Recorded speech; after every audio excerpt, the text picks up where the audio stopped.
Hi everyone and welcome to Thuma Mina Teaching. This is not your typical Thuma Mina Teaching video lesson as you might be familiar with. This is an exam preparation lesson. So the idea is in the description of the video there's an exam and you can complete this online or you can print it as you please, and then there'll be a teacher who runs through the exam with you question by question. And it's a great preparation tool for the exam or revision as you please, and I hope that you will benefit from this greatly. Enjoy! Okay, so we're going to start with section A. Right, so first question of section A is, look at the different number classes that are listed below. Consider 6/5, to which number class does this belong to, and then they give you 5 different number classes. These are all the 5 different number classes that you hopefully have been learning, especially in term 1. A lot of schools do it. So first question is 6/5, what number class does it belong to? Okay, so we have 6/5. Okay, so to be able to answer this question you need to know your theory. There are 5 different number classes at least that you did in school. The first one is the natural numbers. Now the natural numbers are the set of all numbers that are the easiest, 1, 2, 3, etc. And it's obvious that 6/5 does not belong to this number class. Then the next number class we have is the whole numbers. Now whole numbers look exactly like the natural numbers except with a little 0 over there, because they are exactly the same as the natural numbers except with the 0 added. So we have 0, 1, 2, 3, etc. And it's also clear that 6/5 does not belong to this number class either. Then next we have the integers, denoted by a z, which is from the German word for integer. And the integers are like the natural numbers and the whole numbers, except it includes negative numbers. So we have a bunch of numbers to the left, and then you have -3, -2, -1, 0, I'm running out of space here, 1, 2, and it continues like that. And it's also clear that 6/5 is definitely not one of these classes. And then next we have, still busy with number 1, the next class we have, from your theory you should know that the next class is the rational numbers, denoted by a Q. And the rational numbers are defined as any number that can be written as a fraction, a over b. And it is clear that 6/5 is definitely a number written as a over b. And then the last class, just for interest sake, is the irrational numbers, denoted by a Q with an accent. And that's everything that can't be written as a over b, so it's definitely not an irrational number. So the correct answer then is a over b, irrational number, a rational number, and it's this one there. So the correct answer is rational number Q. Right, next question. State if the okay, let's just, before we do that, so we are starting with number 2 now. So number 2. And let's just draw a line there to show that we are done with that part. Okay, so number 2 is, state where if the following statement is true or false. The quotient of 2 natural numbers is always another natural number. To answer this question you need to know that a quotient means you divide. Okay, so it's say any 2 numbers that you divide by each other. Now let's take 2 divided by 3. It should be clear that 2 and 3 are natural numbers, as we saw earlier, but 2/3 is just 2/3. 2 divided by 3 is just 2/3, and 2/3 is definitely not a natural number, and thus the statement is false. The quotient of two natural numbers is not always another natural number. Now for question number 3. Question number 3 is a question that's a bit close. Wait, undo. Question number 3 says that. Okay, let's start question number 3 on a new page. Okay. Question number 3 states, it's the one about temperatures. It states that the warmest recorded temperature on Earth is 56.7 degrees Celsius, where the coldest is 89.2 degrees Celsius. What is the difference between these two measurements? So as soon as you hear difference, you need to think subtract. So we have 56.7 degrees Celsius, 56.7 degrees Celsius, and then because they said difference, we're going to minus, and then where the coldest was 89.2, minus 89.2. Now, very important to remember that we need to subtract because it's two temperatures, but if you do it in this order where you say 56.7 minus, you need to remember that the whole number, or the integer given here, no, it's the rational number given here, is minus 89.2, and you need to include this minus. So it's just for clarity, we write it with a bracket, so it's minus 89.2. Well, now the one's a comma and the other one's not, so let's just change that one to a comma as well. Doesn't matter which you use. Alright, and now you can just work this out with or without a calculator, and then if you add these two numbers, you will get 145.9. You will now get 145.9. That's 9 degrees Celsius. Alright, so oops a daisy. So if you did it the other way around, minus 89.2 minus 56.7, you would have had minus 145.9 degrees Celsius as your answer, but it should still be clear that the difference between the numbers is 145.9 degrees Celsius. So it's important not to use any of the other two. The reason I included them is because it's easy to think it's 32.5 or minus 32.5 if you accidentally forget the sign difference that I included over here. Alright, next question would be number 4. Okay, number 4 states, simplify the following equation without the use of a calculator. Okay, now obviously, technically in an online test, there's no way that we can prove that you didn't use a calculator, but, so we have, I'll just show you how to do it correctly. 36 divided by 6.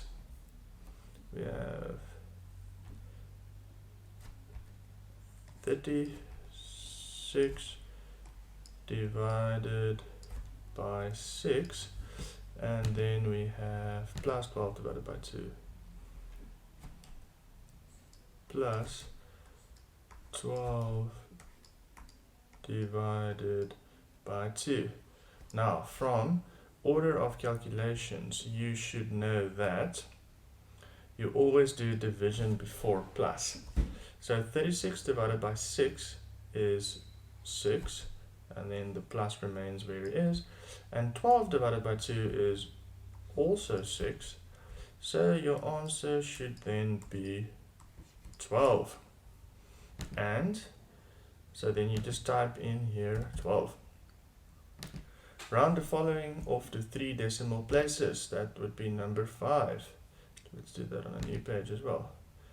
Alright, so now we are at number 5 of section A. Okay, so it gives you a decimal fraction, 3.141592, which is, by the way, the first few digits of the number pi, 3,141 No, that's going down. 1, 3.14159.2. Let me just check if that's right. Yeah. And the question is, round it off to 3 decimal places. Now you should know that if you round a number off to 3 decimal places, so what you can, if you round a number off to 3 decimal places, what you can do is, you need to look at this third number over here. So something you can do if you want to, is you can underline it to remind yourself what you're looking at. So we need to know 3 decimal places, it's this one over here. The only question is this 1 going to stay like a 1 or is it going to change into a 2? And how you do that is you look at the number just to the right of it, the decimal number just to the right of it, which is this 5 over here. Now the 5 tells you that the 1 is going to turn into a 2. Okay, so we now know that this 1 should be a 2, so that your answer is 3, 1, 4, 2. So to remember, if they ask you to round off to 3 decimal places, you look at the third decimal. The question is it going to stay the same or is it going to just plus 1? And 5 and everything above 5, so 5, 6, 7, 8, and 9, tells you that the 1 is going to go 1 up. And if it was 0 to 4, it would stay the same. So the answer is then 3.142. 3.142. What is the highest common factor of 132 and 360? Okay, so that should be question number 6. Let's just switch back to the black over here. Alright, so now we're at question number 6. Question number 6. So we are looking for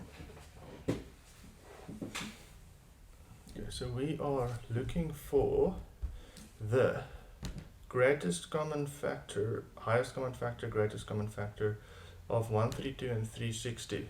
So there's different ways to write it, but in general, let's just go with, I said highest common factor.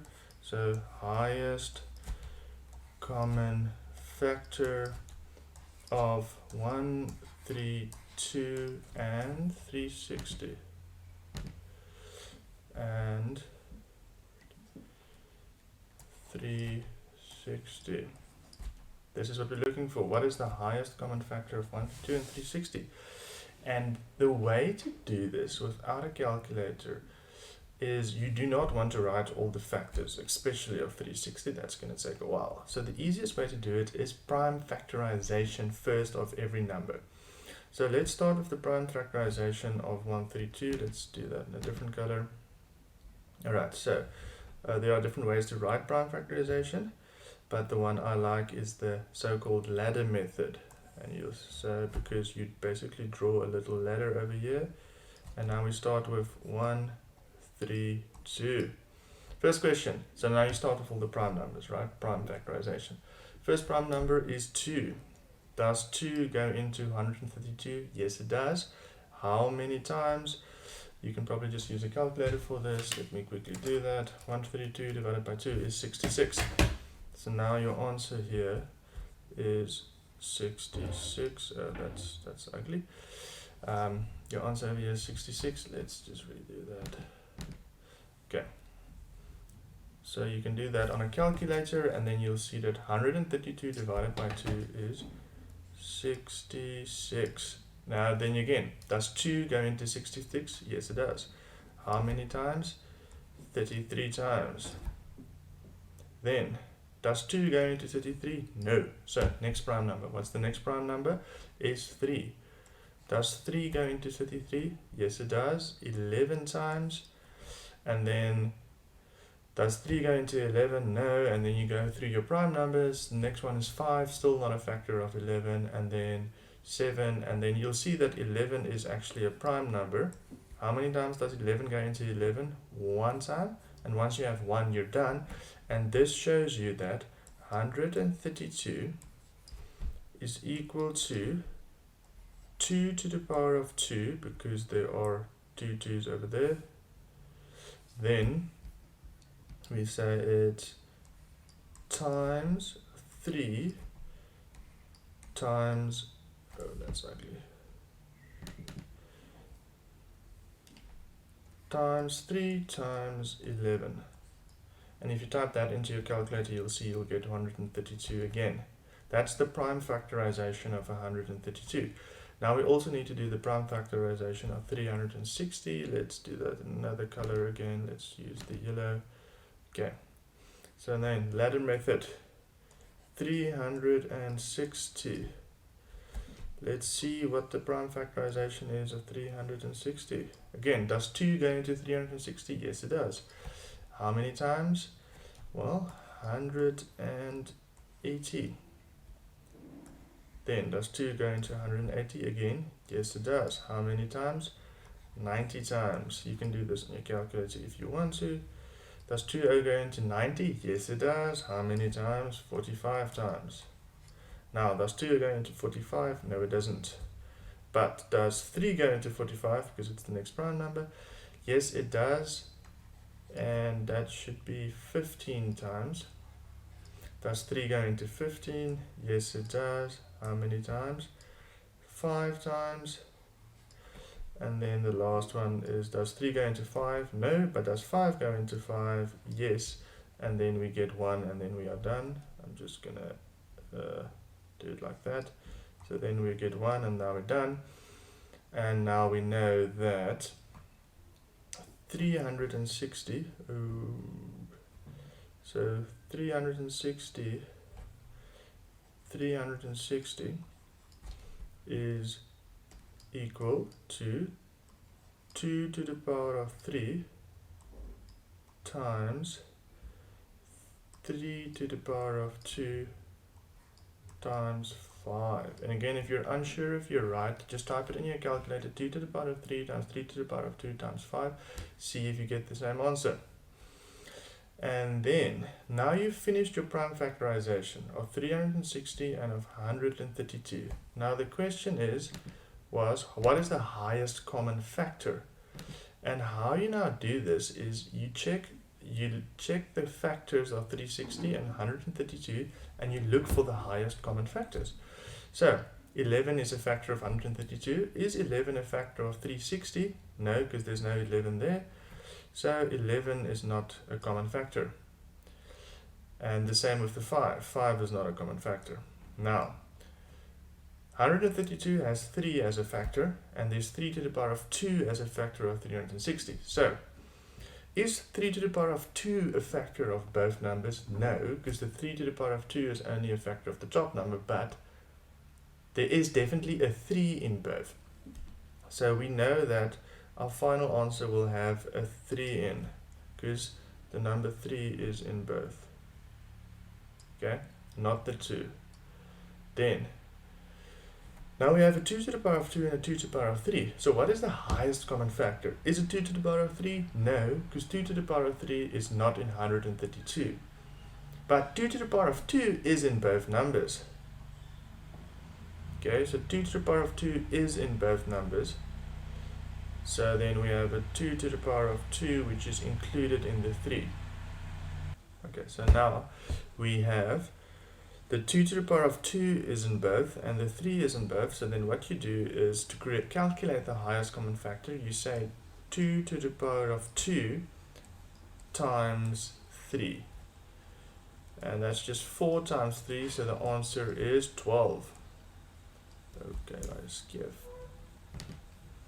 So the answer is 2 to the power of 3, which is 4 times 3, so the answer is 12. 12 is your final answer.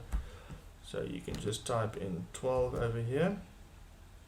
Now remember that when you have a sum like this, you don't want to calculate the highest common factor by writing out all the factors, because that's going to take a while, especially for something like 360. Rather, you do the prime factorization of both numbers. That's what I did in the blue and the yellow. Then you'll see which factors are in both. Okay, so 5's not in both, 11's not in both, And the 3 over here is in both, but only 3, not 3 to the power of 2, because you don't see 3 to the power of 2 in both. And now we have a 2 to the power of 2 and a 2 to the power of 3. 2 to the power of 3 is not in both, but 2 to the power of 2 is in both, because the 2 is smaller than the 3, and we know that the 2 to the power of 2 will then be included in a 2 to the power of 3, because 360 has got 3 2's as a factor, and 132 has got 2 2's as a factor, which means both actually have 2 2's as a factor. And then you just take all the factors that are common, 2 to the power of 2 and 3, and then you multiply them, and that gives you your final answer of 12. That gives you a final answer of 12. And then the next question is, a car drove 40 kilometers in half an hour. What was the car's average speed in kilometers per hour? So now we go for question number 7. Question number 7. Okay. A car drove 40 kilometers in half an hour. What was the car's average speed in kilometers per hour? Now, these questions, they actually tell you exactly how to calculate it. And what you need to remember is, what they told you over here, the kilometers per hour literally tells you what to do, because it means you take the kilometers and you divide it by the hours, right? So it takes kilometers divided by hours. So per many times in mathematics means divide by. So this tells you exactly what to do. So you take the kilometers, which they gave you as 40, so that you take the 40 kilometers and you divide it by the amount of hours. Now remember, they told you it's half an hour. So this is 40 divided by a half. And then you should know that 40 divided by a half, if you do it without a calculator, is the same as 40 multiplied by 2 over 1, and that is just equal to 80 kilometers per hour. So if your brother or mother or someone drove 40 kilometers in half an hour, you know that her average speed was 80 kilometers per hour. Remember, the test says only give the number, so the answer is just 80. Then now we have the next question, would be question number 8. So question number 8 is a lekker question on gas. So it tells you that the pressure and volume of a gas are inversely proportional. Initially the pressure was 12 Pascal and the volume is 10 cubic meters. At a later stage the pressure is 6 Pascal and the volume is 20 cubic meters, and currently the pressure is 3 Pascal. And then what is the current volume in cubic meters? Again, provide the number only. Now they actually gave you more information than you need, because inversely proportional already tells you what's going on. It tells you if the one goes up, the other one goes down, or if the one goes down, the other one goes up in exactly the same ratio. So we started with 12 to 10, right? So initially we started with 12 Pascal and we had 10 cubic meters. So for those who are interested in physics, this is called Boyle's law, which you'll do in grade 10 or 11 if you continue with the subject. So we started with 12 to 10, and then at a later stage, then they give you another piece of information which you don't actually need, but it's good to see a pattern, because now you can already see that 12 changed to a 6, so it halved, and then the volume doubled. See, that's called inversely proportional. If the one halved, the other one doubles. Currently the pressure is 3 Pascal. Okay, so currently the pressure is 3 Pascal. So you could have used the in-between step as well if you needed to. If you wanted to, doesn't matter. Currently the pressure is 3 Pascal, right? So how did we get from 12 to 3? How did we get from 12 to 3? By dividing by 4. So to get from 12 to 3, we divided by 4. And that tells you what to do on the other side, the opposite. So how do we get the volume now? Well, you multiply by 4. So that tells you that your final answer would be that the volume is going to be 40 cubic meters. Right, so this would then be your final answer. The volume is 40 cubic meters.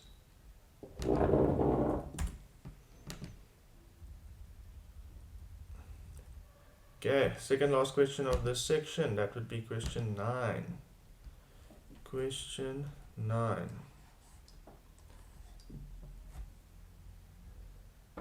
Okay, that's not the blue. Right, second last question of this section is question 9.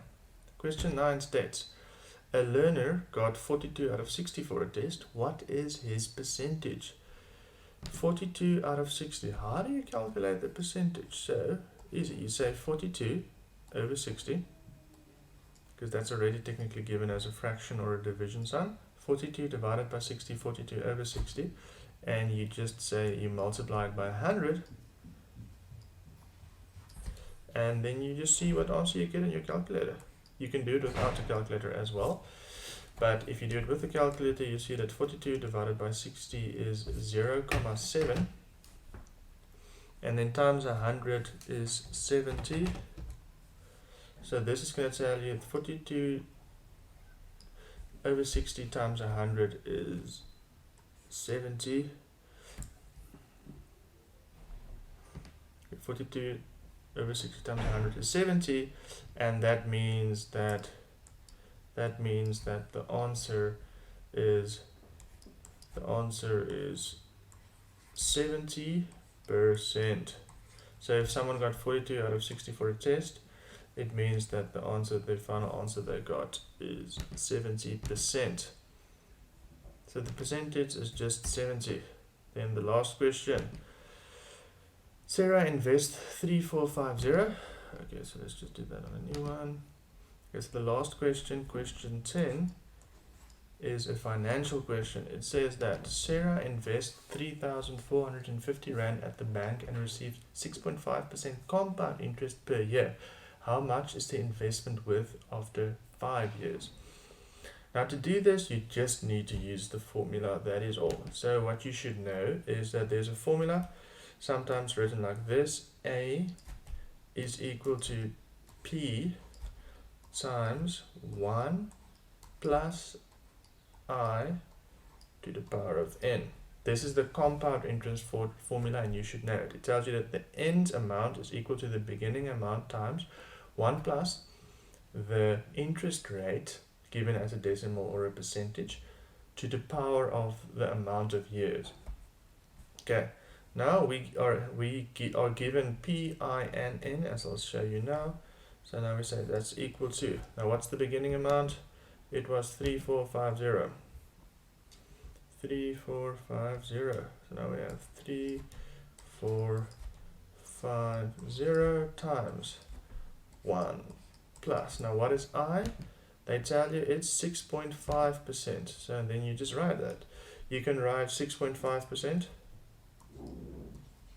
In your calculator later, you can write, the alternatives are, instead of 6.5, you can write, let me just, so instead of the 6.5%, you can write two other stuff as well. You could have written 6.5 over 100, or you could have written 0.065. Mathematically it's exactly the same. So those are just alternatives to what you could have written. Alright, but back to the original equation. So now then you can close the brackets, and for how many years? Well, we said for 5 years.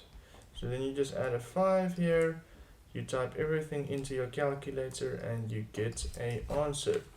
So you just say 3450 times 1 plus 6.5%. Most calculators actually have a percentage button, otherwise you can use any of the other two methods, to the power of 5, and then your calculator tells you that the answer is 4,726 and 7989. So to 2 decimal places, it's comma 80.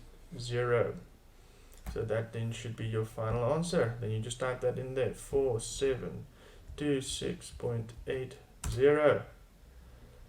And then that is the end of section A. Thank you for listening.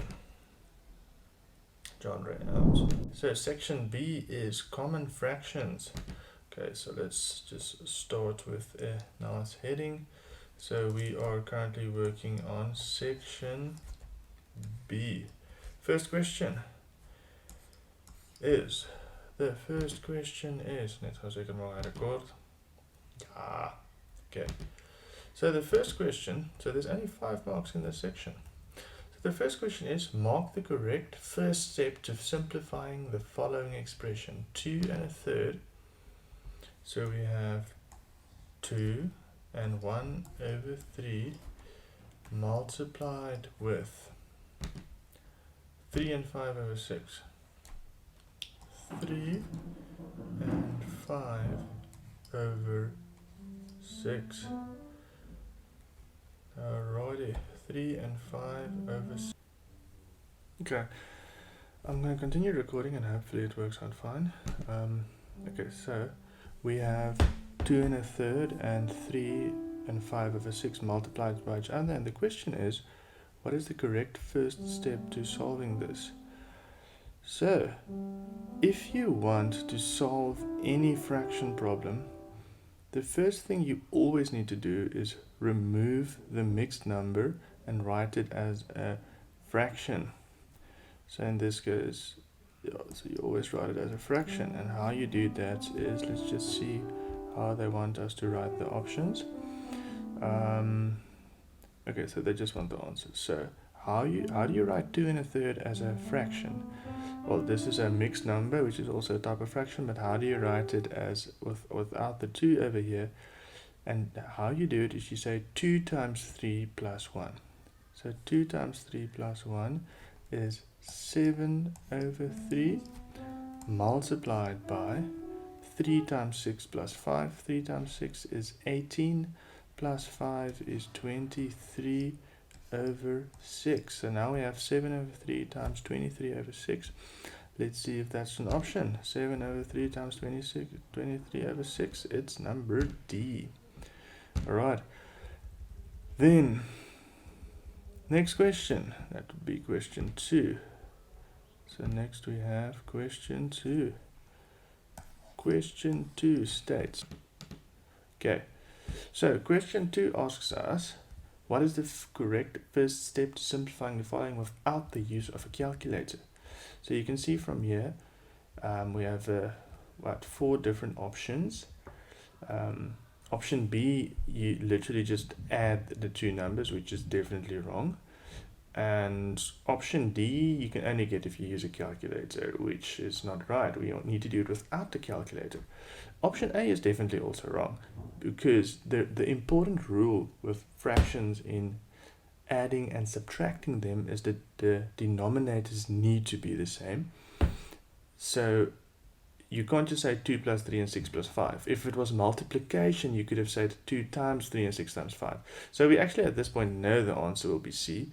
But let's just also check it that we have 2/6 plus 3/5, right? 2/6 plus 3/5. 2/6 plus 3/5. So the first step would be, we need the denominators to be the same.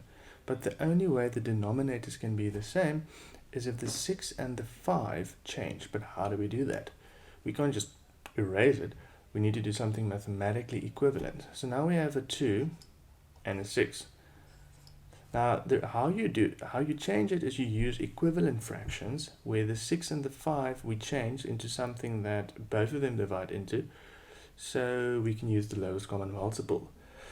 And the lowest common multiple of 6 and 5 is 30. One way to check it is you just go with the multiples of the biggest number, which is 6. So 6 is not a multiple of 5, and then 6, 12 is not a multiple of 5, 18 not a multiple of 5, 24, 30. 30 is a multiple of 5. So now we need to change this into a 30. How do we do that? By multiplying with 5. 6 times 5 is 30. And what you do at the bottom, you need to do at the top. And then plus. Now we have 3 over 5. We want to change the 5 into a 6. How do you do it? By multiplying with 6. And what you do at the bottom, you need to do at the top. So now you have 2 times 5 over 6 times 5 plus 3 times 6 over 5 times 6. And then you can later simplify it to get 14 over 15. But first, you need to write this as your first step. Right. Now let's do question number 3. Question number 3. Question number 3. Okay. How do we do question number 3? So question number 3 says mark all the fractions that are equivalent to the following fraction. 28 over 30. 28 over 30. So 28 over 30. Now what you need to know is the only way to change fractions to something equivalent is to multiply or divide both numbers by both the denominator and the numerator by the same number. Then you'll have an equivalent fraction. That's what we did in number 2 as well, actually. So we have, how many options do we have over here? We have 5 different options. Okay. Now let's look at number A. Let's look at number A. Okay, so can we get from 28, let's look at number A. Can we get from 28 to 14? Yes, by dividing by 2. So then we'll have that if you divide by 2 on the bottom, but now you need to divide at the top, now you need to divide by 2 at the bottom as well.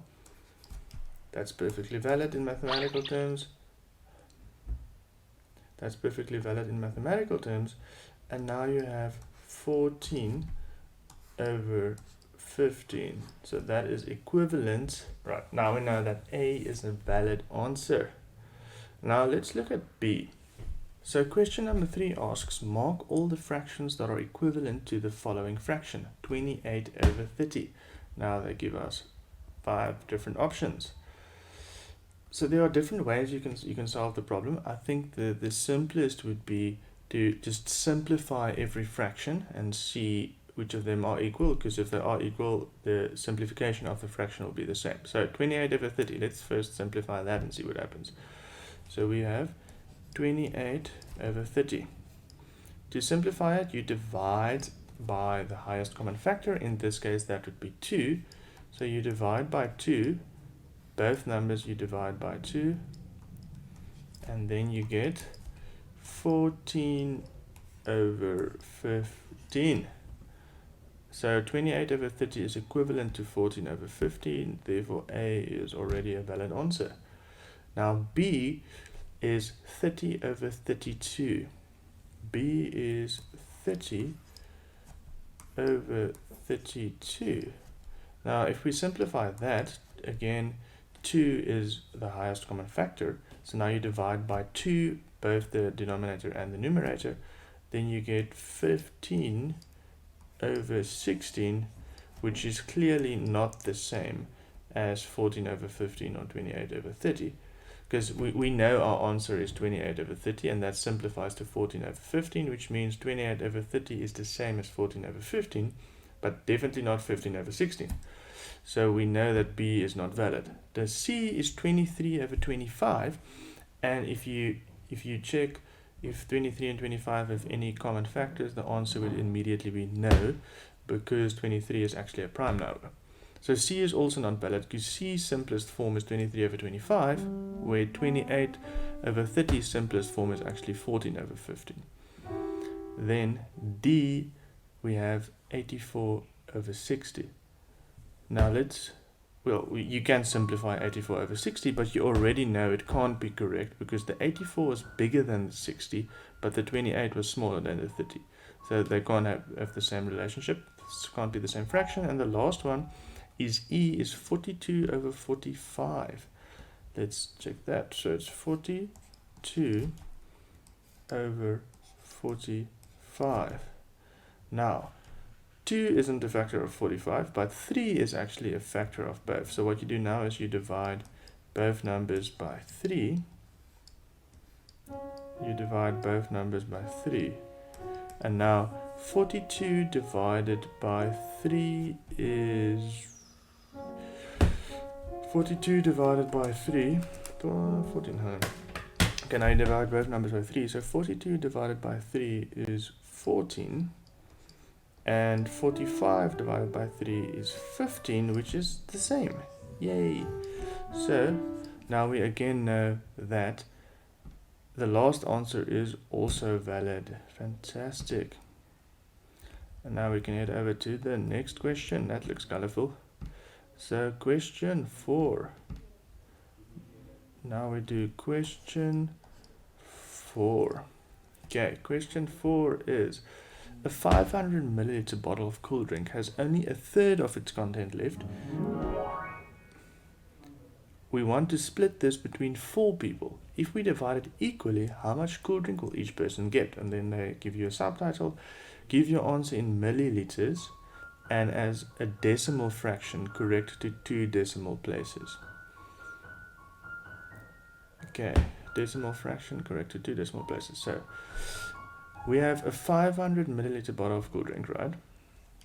We have a 500 milliliters bottle of cool drink. We can leave it as milliliters because they ask us to give your answer as milliliters. And it only has a third left. So how much cool drink is actually left? If it only has a third left, you say a third of 500. And of always means multiply in mathematics. So it's 500 times a third, or because there's a third left, you can just divide it by 3. It's the same. 500 times 1 over 3. And now you have 500 over 3. We can simplify that later if it's necessary. Now we want to split this between 4 people. If we divide it equally, how much cool drink will each person get? So this is how much we have left, right? We have 500 with only a third left. And now we split it between 4 people. So then it should be obvious that splitting it by 4 people equally means you need to divide it by 4. And 500 over 3 divided by 4. By the way, how do you do that without a calculator? Divide by 4 is the same as multiplying by 1 over 4, and then that is equal to 500 over 12. Now you're allowed to just type this in your calculator because they ask to give your answer as a decimal fraction. As a decimal fraction to 2 decimal places in milliliters. So then you type on your calculator 500 divided by 12, and you get as an answer 41,6 recurring, and remember to 2 decimal places it would be 41,67, and then you write 41,67, and I use the full stop and not the comma because that's what Google Forms prefers. 41,67, and then thank you very much. That is the end of section B. So what is the first question of section C?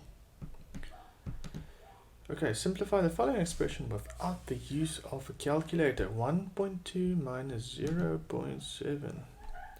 1.2 minus 0.7. So, there are different ways to do this without a calculator. Okay, so 1.2 minus 0.7. There are different ways to do this without a calculator. I think I'll show you the simplest way is you just do the normal primary school method where you write the 2 numbers below each other. It's important that the 2 and the 7 go below each other because both of them are a tenth is their position, and then the 1 and the 0 are whole numbers, so, and then the 2 commas below each other. 2 minus 7. Okay, now you can't do that because 7 is larger than 2, so then what you do is you lend or borrow from the 1, it becomes a 0, and the 12, the 2 becomes a 12. Now you have 12 minus 7 is 5, comma stays where it is. 0 minus 0 is 0. So your final answer is 0.5, which is this option over here. Question number 2. Write the following common fraction as a decimal fraction. Okay, so question number 2 is write the following as a decimal fraction. We have 3 over 4. 3 over 4. How do you write this as a decimal fraction? And the easiest way to do that without using a calculator is you need to make the denominator 10, 100, 1000, some power of 10. Now 4 and 10 doesn't really work. I mean, how do you turn a 4 into a 10? It's difficult because 10 is not a multiple of 4, but 100 is, right? So how do you turn a 4 into 100? By multiplying by 25. And then what you do at the bottom, you just need to do at the top. So here you need to multiply by 25 as well. And 3 multiplied by 25 is 75. Therefore, the answer is 0.75. The answer is 0.75. Okay, next one. That would be question 3. Question 3. Okay, so next we have question number 3. Says write the following number as a common fraction in its simplest form. So we have 0.74. 0.74. And how to write this as a fraction is you need to know that, as I mentioned earlier, that 0.74 is just 74 over 100. It's just 74 over 100. Yeah. Okay. So 0.74 is just 74 over 100 because it's got a decimal in the second place, so it's 74 over 100.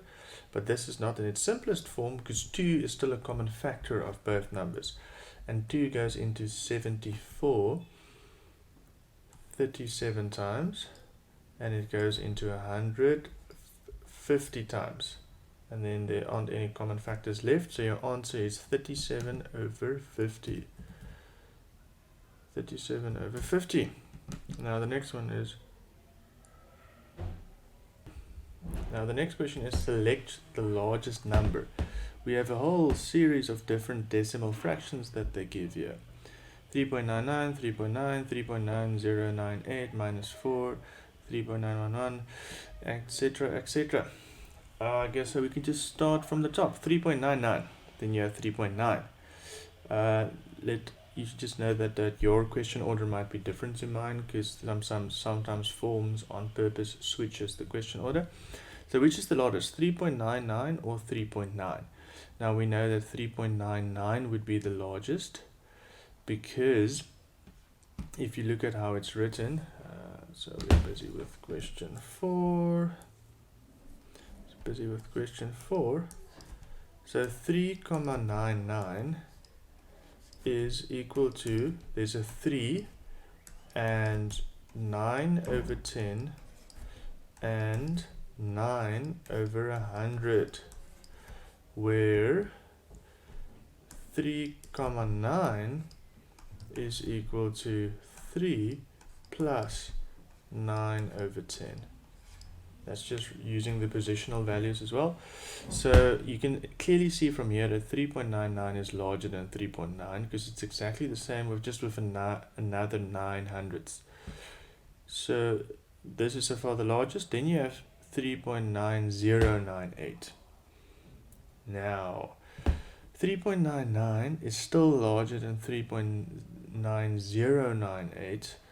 And if you wonder why, just 3.9098. So 3.9098 is equal to 3 plus 9 over 10 plus 0 over 100 plus 9 over 1,000 plus 8 over 10,000. Okay, but now 9 over 100 over here is already bigger than everything that you can add here. So when you check decimals to see which is the largest, you go number for number. So 3 and 3 is the same. 9 and 9 is the same. Now you have a 9 and a 0. 9 is clearly bigger, so you can stop.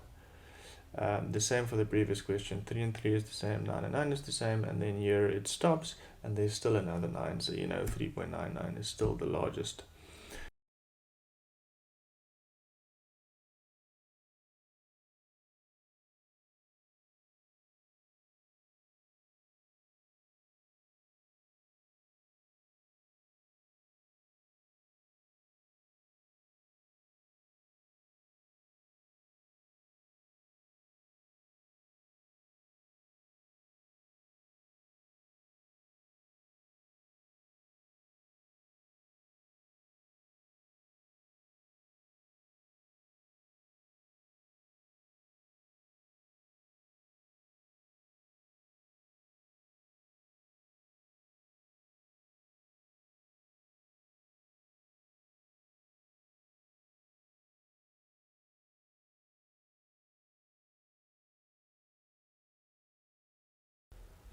Okay, so next we have question 4.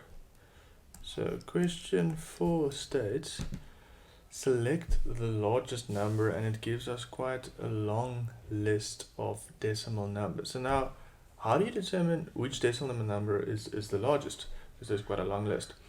So the easiest way to do it is, say you have the number 3,99. Now, the reasoning behind it is that this can be written as 3 plus 9 over 10. This is the first decimal here. And the second decimal is plus 9 over 100. Okay? And then say you compare it to 3,9. 3,9 is equal to 3 plus 9 over 100.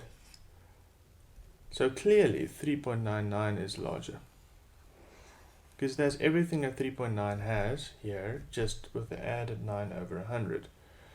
Now, we can do this with each of the numbers. So already here you know that 3.99 is larger than, already now you know that 3.99 is larger than 3.9. Now you have another number and another number and another number.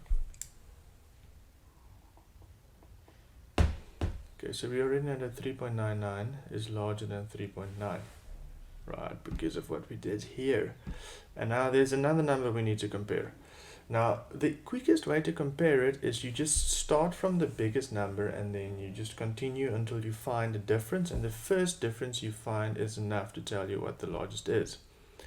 So now we have 3.9098 as an example. Let's say you have 3,9098. So 3 and the 3 is the same, the 9 and the 9 is the same. Now you have a 9 and a 0. The 9 is clearly bigger, so you've done. And therefore 3.99 is still the largest. Now we have minus 4 is definitely smaller, because minus 4 is a negative number. Now you have 3.919. 3's are the same, the 9's are the same, the 9 is larger than the 1, so 3.99 is still the largest. And you continue like that, and then you'll see that 3.99 is definitely the largest, because all the numbers except now the minus 4, which is definitely small, is 3, and then say if there's a 9, then there's something else that's smaller, or there's already something that's small in the first decimal. So the answer is definitely 3.99. And then the last question in this section, or no, the second last question we have, so that would be, second last question is question 5. Right, question 5 says there is 1.2 kilograms of sugar left in the bag. We use another 0.3 kilograms. Then we spill half of what's left on the floor. How much did we spill? Give your answer as decimal fraction and in kilograms. So there's 1.2 left, and then we spill, now we use 0.3, right? So there's 1.2 left, we use 0.3, so it's going to become less. And then without a calculator, like I showed you previously, you'll write it below each other, and then you can do it with the column method, and you'll find that's 0, 9. 0,9. Then we spill half of what's left on the floor. So half of this we spill on the floor. How do you calculate a half? You say 0,9 divided by 2, or equivalently you could have said multiplied by a half. Now how do you do this without a calculator? Okay, so now we have 0.9 over 2. Now how can you do this without a calculator? Obviously you can just type it into your calculator, but if you need to do it without a calculator, there are two different ways of doing it. The one is you use long division, but I'm rather going to show you the method where you use fractions. So 0.9 normal fractions divided by 2 is 0.9 is 9 over 10, and divided by 2 is divided by 2, and that is the same as 9 over 10 multiplied by 1 over 2, and that is equal to 9 over 20.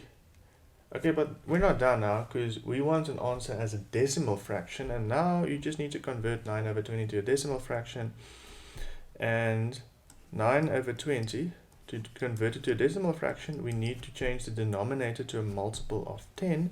The closest is 100. How to get from 20 to 100? You multiply it by 5. So now you say 9 multiplied by 5. That's 45. Therefore, your answer is 0,45. So your answer here is 0.45. And then the last question, which would be question 6. Question 6 is, let's say we spilled 0.7 kilograms of sugar. How much do we spill in grams? We're spilling a lot of sugar at the moment, so our coffee is going to be very bitter. Okay, so we spilled 0.7 kilograms of sugar. How much did we spill in grams? So how do you convert from kilograms to grams? And kilo means 1,000. So kilograms to grams is multiplied by 1,000. And that is then just equal to 700 grams. So the answer is then just 700. And then that is the end of section C. Thanks for listening. Right, we are back and we are going to be starting with section D. Okay, so section D is exponents, 6 marks. So the first question in section D is, simplify the following and leave your answer with positive exponents. Okay, so the first is undefined, and then we have quite a lot of different options. So we need to simplify it and leave it with positive exponents. So let's see what we get if we simplify it. So 4x squared. So we're going to be starting with number 1. Then we have 4x squared over 16x to the power of 4, y to the power of 0, 16x to the power of 4, y to the power of 0, and then multiplied by x, y to the power of 4, multiplied by x, y to the power of 4. Okay, now we want to simplify this. Alright, so there's okay, first I think I'm just going to write everything as one fraction. So this can be written as just over 1 if you want to. So then we have 4x squared x, y to the power of 4, everything over 16x to the power of 4, y to the power of 0. And now if you have something that looks like this, if you know the rules, it's very easy. So the rules tell you that the coefficients you treat as normal. So 4 over 16 is just 1 over 4. So I'm just going to write a 4 down below. You can write a 1 here if you want to.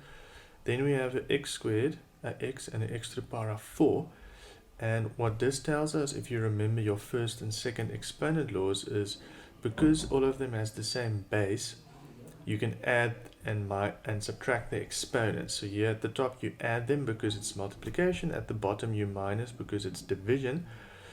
So it's x to the power of 2 plus 1, and then there's a 4 over here. So it's x to the power of 2 plus 1 of 4, which is x to the power of minus 1. So we can also just write the x down below. X to the power of 1, you can write the 1 if you want. And then y to the power of 0 is just 1. So at the top you're just left with y to the power of 4. So we have y to the power of 4 over 4x. Y to the power of 4 over 4x. Now we just need to look for that option. Okay, so y to the power of 4 over 4x is then option I. Okay, then for question 2, simplify the following expression and leave your answer with positive exponents. So it's a squared over b to the power of 4, everything to the power of minus 2. So we have a squared b to the power of 4, everything to the power of minus 2. Okay, first we can use the second exponent law, which says that if you have a quotient of two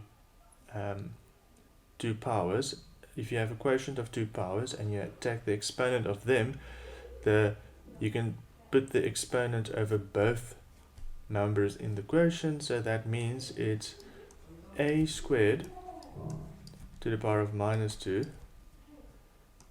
over b to the power of 4 to the power of minus 2. And then now I'm just going to go on here. Now you use the third exponent law, which says that's a to the power of 2 times minus 2, which is minus 4, over b to the power of 4 times minus 2, so it's b to the power of minus 8. And now I'm just going to use the extra law that you learned this year that says for a negative exponent, it becomes positive if you just switch it. So the exponents become positive if you switch it, so it's b to the power of 8 over a to the power of 4. B to the power of 8 over a to the power of 4. Look at that, that's option A for me. B to the power of 8 over a to the power of 4. Right, then question 3. Okay, for question 3 we have, write the following number in scientific notation. 0.0023, okay, so it's 0,002305. Now, this is very easy if you know your rules. So the rules for a scientific notation is you want one number before the comma. And this, so you want one whole number before the comma. So you know you need something that looks like 2,305.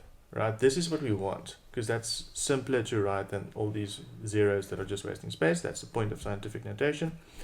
2.305 multiplied by 10 to the power of something. Now the reason for this 10 to the power of something is mathematically we can't just change the number, so we write multiplied by 10 to the power of something to make sure that two numbers are still equal in value. Now because it's a small number, it's going to be 10 to the power of minus something, because that means we're actually dividing by 10. And then if you use your rules, how it works now is, let's just use another color, so use red. So you basically moved the comma to here from here. So now you just count how many places did you move the comma. 1, 2, 3. Because you moved the comma 3 places, we know the answer is 2,305 times 10 to the power of minus 3. And if you actually calculate this value, you'll see you'll get back to your original sum. And again, the reason we're actually working with scientific notation is because this is a lot shorter to write than this, especially if you add a lot extra zeros like we sometimes do in scientific applications. So 2.305 times 10 to the power of minus 3. So that would be this one. Okay, just an important note, that this one can't be right. C can't be right because C doesn't have 2 point something, right? So remember, the whole point of scientific notation is one whole number. So 1, 2, 3, 4, 5, 6, 7, 8, or 9 before the comma. That's always the rule. That's also why B is wrong in this case, because it's 23. It shouldn't be 23, it should be 2.305. Alright, and that would be the end of this section. Okay, so we are busy with section E. Righty, and then question 1 is, observe the following pattern made by light and dark squares. Okay, consider the amount of dark blocks in each phase. What is the constant difference? So the dark blocks in each phase, if you count them, right, you'll see it's 1, 3, 5, 1, 2, 3, 4, 5, 6, 7. So it's 1, 3, 5, 7. Okay, so the constant difference, well, the pattern is 1, 3, 5, 7. Now how does this happen? It's plus 2, plus 2, plus 2. Therefore, the constant difference is 2. That is, then how many dark blocks will be in the 12th phase? So you can just keep on counting if you want. I prefer to actually use the rule. So the rule we have says that the general pattern for the dark blocks is equal to Tn is equal to 2n plus something. Why is it 2n? Because the constant difference is plus 2.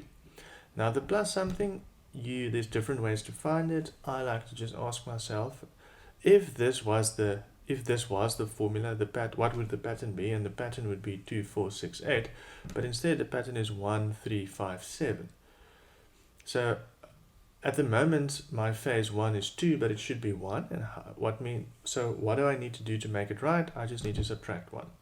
So then the answer over here is just 2n minus 1, and therefore the 12th pattern, the 12th phase, will have 2 times 12 minus 1 dark blocks, which is 23. So the answer is then just 23. Each phase will have a total of 169 blocks. Okay, now you need to remember that the total blocks in phase 2 is 4, and the total blocks in phase 3 is 9. So the pattern we actually have, if we look at question 3, the pattern we have for question 3 is 1 blocks in total, then we have 4 blocks, then we have 9 blocks, then we have 16 blocks. So what is the pattern here? You'll see that there's no constant difference because the difference is 3, 5, 7. But if you know your squares, which you should, you'll realize that this pattern is actually Tn is equal to n to the power of 2. And now the question was, which phase will have 169 blocks? So now you can just say that 169 blocks is equal to n to the power of 2. That means that n is equal to the square root of 169, which is just 13. So the answer to which phase will have 169 blocks is just 13. Okay, how are we going to answer the questions to section F? Okay, so first we have an example here. That's just to help you understand functions and relationships. Then the first question is, we have a function or a flow diagram given like that. Then they say consider the flow diagram. That's question 1. So for question 1 we have consider the flow diagram in function 1 and answer the following question. What function is represented by this diagram? So we start with x, then we first plus 5, then multiplied by 2, and then we get y, right? So you can basically say it's y is equal to, and that's because y is your output. So you start with x, then you plus 5, and then you multiply by 2. But this is, at the moment, it's wrong, because calculation order will tell us we need to do 5 times 2 first, and we don't. We want to plus 5 first.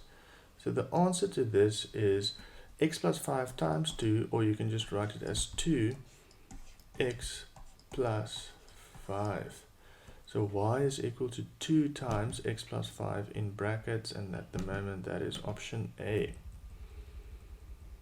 Okay, and then question 2. For question 2, we have, for function 1, if the input is minus 3, what would the output be? So there's more than one way you can answer this, but let's just actually use the flow diagram, right? So if the input is minus 3, what would the output be? So you take minus 3 and then you plus 5. Minus 3 plus 5 minus 3 plus 5 is equal to 2. Then you times it by 2. So 2 times 2 is equal to 4, and then that's equal to y. So your answer here is just 4. So the answer here then is just 4. And then the next question, let's say question 3. So question 3 was, output is 10, what would the input be? Now for this I find it easiest to actually use the flow diagram in. So we take x, then we said plus 5, then multiply by 2, then you get y.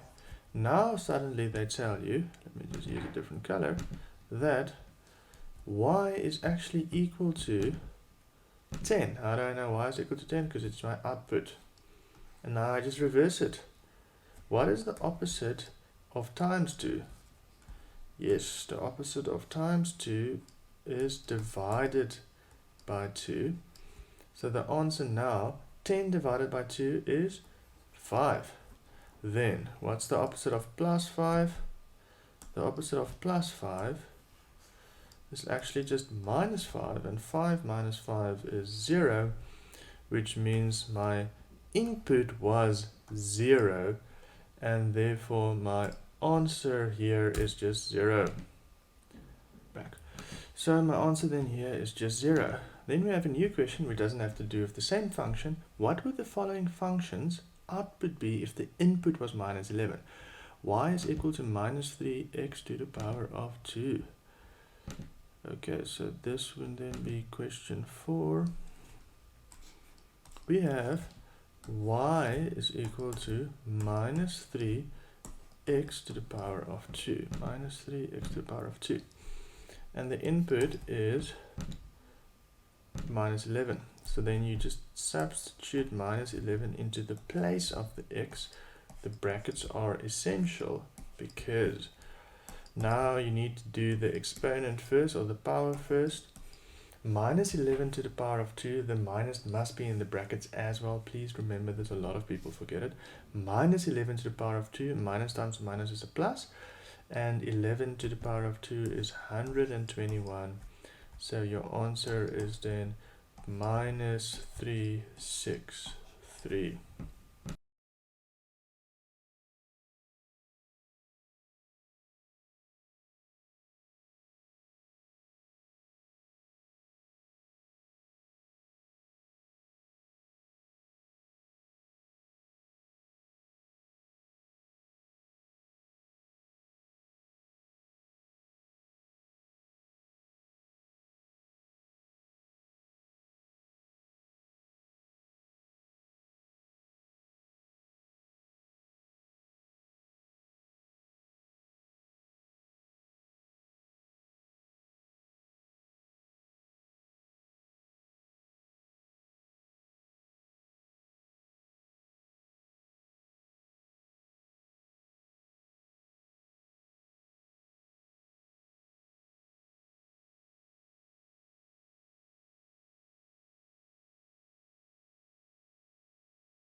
So that would be the last question over here. So question 7.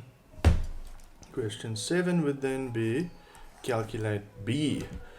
B is over here. So B is actually easier than A. We simply put C as the input to the formula we derived. So we know that F is equal to 5 over 9 C plus 32. Okay, so we know that it's 5 over 9C plus 32. So next we want to calculate B. Alright, so that would be this value over here. We're currently busy with question 7. So B is actually a simple one because we just input 80 degrees in the formula. So the formula we have is that F is equal to 9 over 5C plus 32. Then you just input the value of 80, so it's 9 over 5 times 80 degrees Celsius, because that's the 80 over here, and then plus 32. You can do it without a calculator, but I'm just quickly going to type it in on the calculator. Just 9 over 5 times 80 plus 32 is 176 degrees Fahrenheit. So if it's 176 degrees Fahrenheit, that is your answer. So the answer is 176. And then that is the end of this section. Thank you very much. Alrighty, welcome back. So now we are going to do section G of the paper. Okay, so the first question we have for section, the first section we have for question G is select all the algebraic expressions. So what you need to do to answer this question is actually quite a simple bit of theory. That an algebraic expression, I'm just going to write this here, has no equal sign in it. So it's just an expression, it's not an equation. So A is definitely 1, B is definitely 1. We know that D is also 1 and E is not 1, and that's it for that question. So next we have question 2. Select all the expressions that are equal to the following expression. So it's 2 times x. Alright, so now you just need to know how to see which expressions are equal. So 2 times x is definitely not the same as x plus 2. Okay, so for question 2, it is select all the expressions that are equal to the following expression. So we have 2 times x, right? 2 times x. So what are all the other ways you can write 2 times x? We know that's the same as 2x. We also know it's the same as x times 2, and it's therefore also the same as x and then a 2, although we usually write the number first. Let's see if there are any other options. No, that's everything, right? So it's not x plus 2, it's definitely not 2 plus x. We know it's 2x. X over 2 is not the same. X minus 2 and x times 2 is also the same. Yeah, because it's definitely not a plus or a minus, because we know that 2 times x is actually 2x or x times 2 or x2, and that means d is x divided by 2, so that's also not one of the options. So the next question.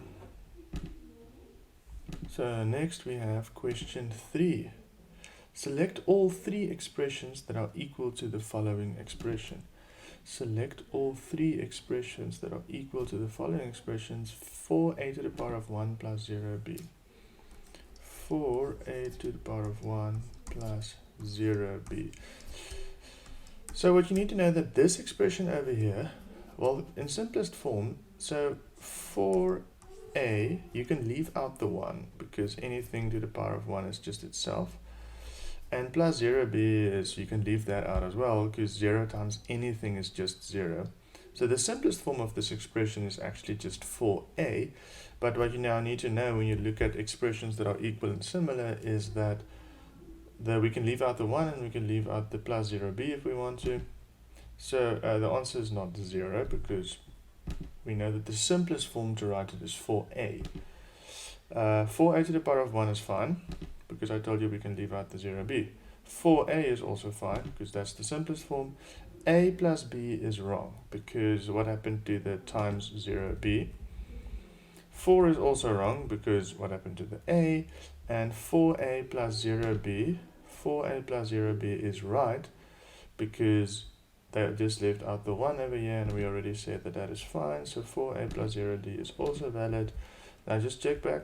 They told you to select 3 expressions and that's what we did. We selected B, C, and F. Alright, now for the next question. Okay, now for the next question, question 4 says, select all 3 like terms with the following expression. Now, you need to know that like term, you need to know your theory here, that what are like terms? Like terms, there is a very clear definition. Like terms have the same variable. Like terms have the same variable, which is basically just the letter. So that's the same variable and the same exponent on the variable. Same exponent on the variable. Right? So it's got nothing to do with the coefficient. These two characteristics need to be true. It needs to be the same variable and the same exponents on the variable. So now we have 4x squared y. So the 4 doesn't matter. What we're looking for is something with an x and a y, and it has to be an x squared and a y. So a is like because it's got an x squared and a y. B is also like because it's got an x squared and a y. So C is not like 4x squared y because it doesn't have the y or the to the power of 2. D is not like for the same reason.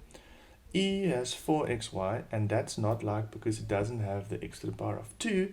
F is not like because it has a y to the power of 4 where it should just have a y. Now G is minus 2yx squared. Now it's in a different order but it still has an x squared and a y. Therefore G is also like, and just check back, they said select 3 terms that are like the following expression, and we selected A, B, and G, so we are done with the question. Now the next question would be question 5. Now for question 5, they give us expression 1, and then they say what is the coefficient of z in expression 1? So we have 2x squared plus 3y to the power of 7, 2x squared plus 3y to the power of 7 minus z to the power of 4 minus z to the power of 4. And then they say, what is the coefficient of z? So z is over here. Now what you need to know is the coefficient is the number that stands in front of the variable. So the coefficient of y to the power of 7 is 3. So what is this number here? Is it 0? Because there's nothing? No. Remember that 1 times anything is just itself. So there's actually an invisible 1 over here. Because if this was a 0, you could just leave it out. So the answer would then be 1. The coefficient of question 5, the answer would be 1. Because it's 1 z to the power of 4. And then for question 6, they ask us, what is the exponent of y? So we have y to the power of 7, and therefore the exponent is 7. Right, so next we have question 7. Classify the following expression according to the amount of terms.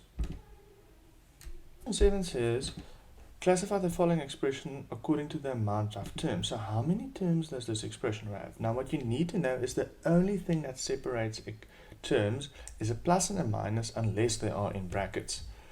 So what you do is you look for the plus and the minus. Let's use another color over here. Okay, we found a plus. So what the plus does is it separates the terms over here. There isn't actually another plus and a minus, so now we have 2 different terms. and 2 terms is a binomial, like a bicycle. Bi means 2. Now, for the next question.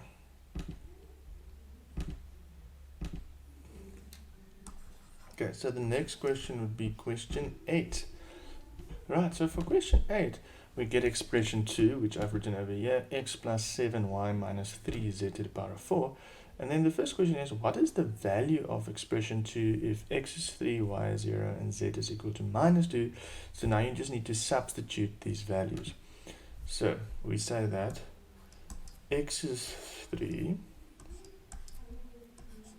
y is 0, so I'm just writing the y in brackets because 7 bracket 0 just means 7's multiplied by 0. And then minus 3. Now what is z? Z is minus 2. See, again, I'm using the brackets. It's usually the best of substitutions to include the brackets. People make that mistake a lot, that they don't include the brackets, and then your answer for z will be wrong. So now you just simplify. 3 plus 0 minus, now 3, okay, so minus 3 times minus 2 to the power of 4. Now a minus times a minus times a minus times a minus is a plus again. And 2 to the power of 4 is 2, 4, 8, 16. So we have minus 3 times 16. And 3 plus 0 doesn't really matter. So now we have 3 minus 3 times 16 is 48. So your answer would then be minus 45. So my answer here would be minus 45. So the next question states, if expression 1 is equal to minus 10 and expression 2 is equal to 5, calculate the numeric value of the following expression.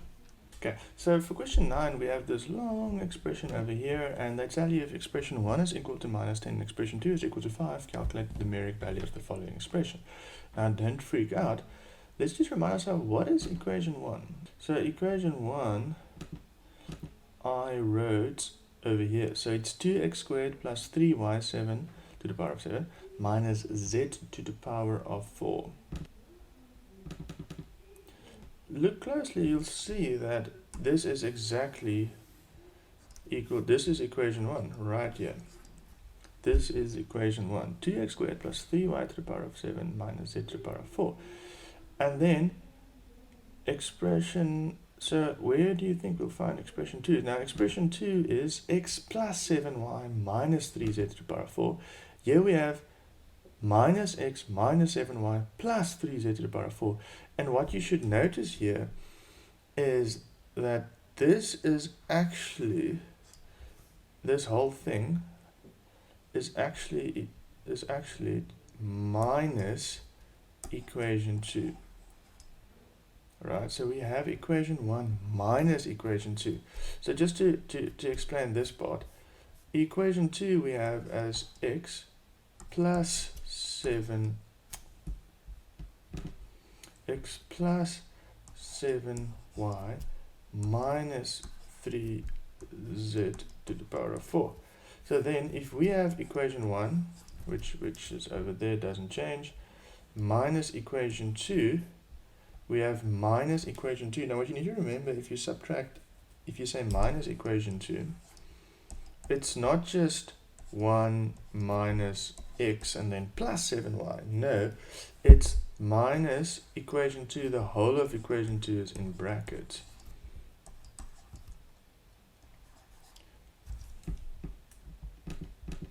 Okay, so the whole of equation 2 is in brackets,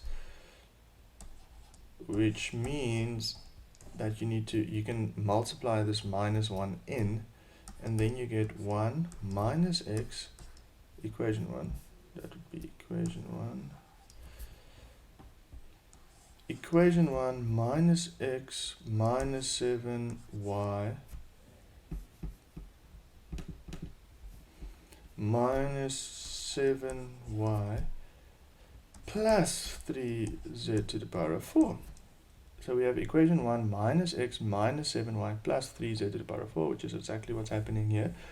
So just to remember that what you needed to see is that this is exactly equation 1, and this is just the negative of equation 2, this whole thing. So you can actually extend the bracket still here if you want. Okay, so this whole thing is just minus equation 2. So we have equation 1 minus equation 2, and they told us that equation 1 is equal to, let's just go back to that. They told us that, so they told us that expression 1 is equal to minus 10 and expression 2 is equal to 5. So what we now have is minus 10, because that's expression 1, and then expression 2 is, so minus expression 2 is 5, and therefore our final answer is minus 15. So our final answer is minus 15. So the next question would be question 10. And now they say, factorize the following expression, 2x squared plus 6x. So we have 2x squared plus 6x. So there are 3 or 4 different factorizations that you should know in grade 9. And the first one you always check, even in matric, is common factor. So is there a common factor in 2x squared and 6x? And the answer is yes, there are 2. So first let's look at the coefficient. 2 and 6. Does 2 and 6 have a common factor? Yes, a common factor of 2. And our x squared and x has a common factor of x, because both contain an x.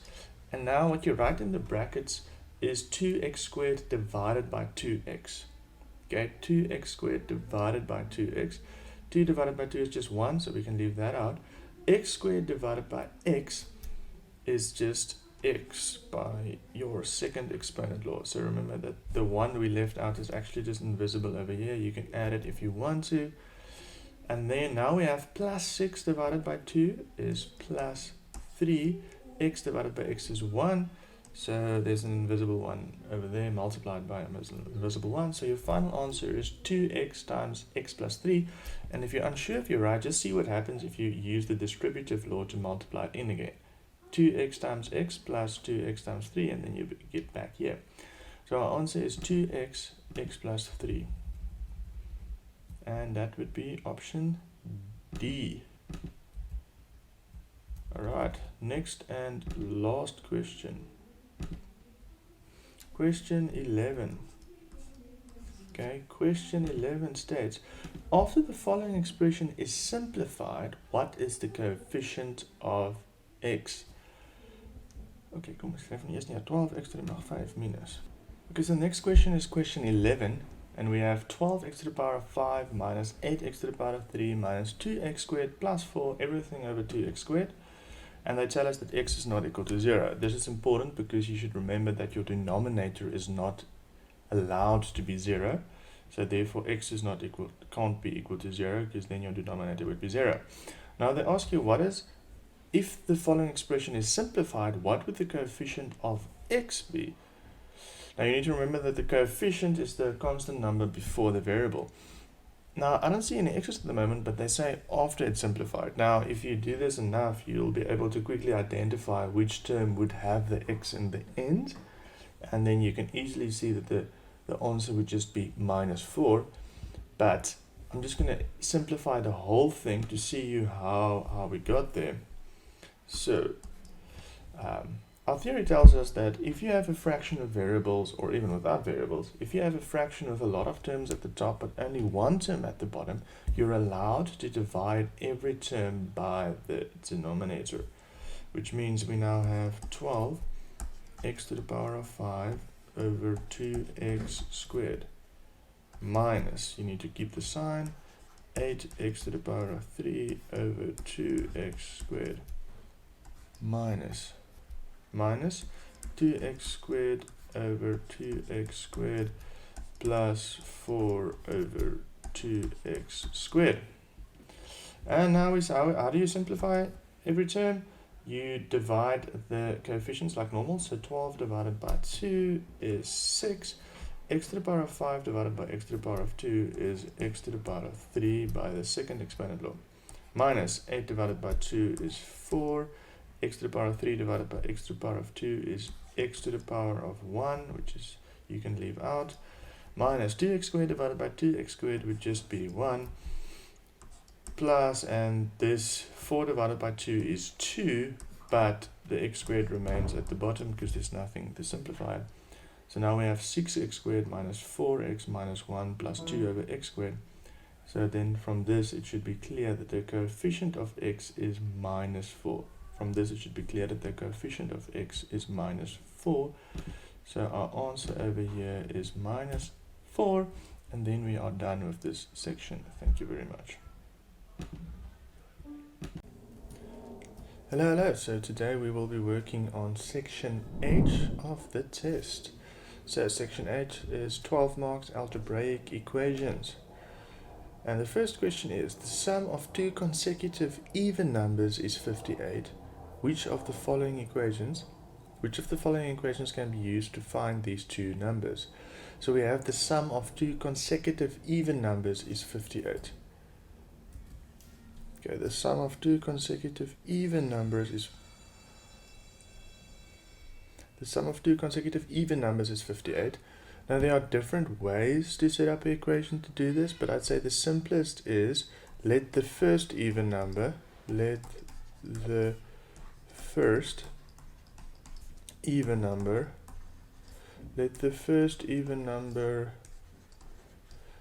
be x. Okay, so say if the first even number was 6, then the next one would be 8, and then the sum would be 14, because they are asking us about this sum. Okay, so if the first even number was 10, the next one would be 12. If the first one was 20, the next one would be 22. So if the one was x, what would the next one be? Let the first even number be x, and then the next one, let's just say comma, such that the next even number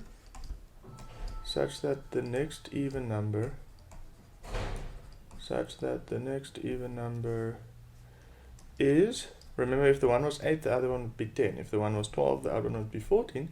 So such that the next even number is x plus 2. Okay, and now to calculate their sum, we just say x plus, and you can add brackets or not, x plus 2. So the sum of two consecutive even numbers, x plus 2, consecutive even numbers, is equal to 58. So it's x plus 2 is equal to 58. And hey, look at that, it's option A. None of the other options can then be correct. Alright, so then we move on to the next question.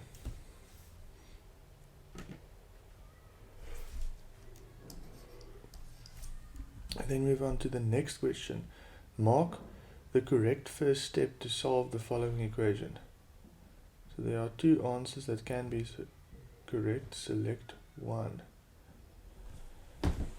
Okay, so the next question, question 2, asks us, mark the correct first step to solve the following equation. There are two correct answers. Select both. Okay, so now we are busy with question 2.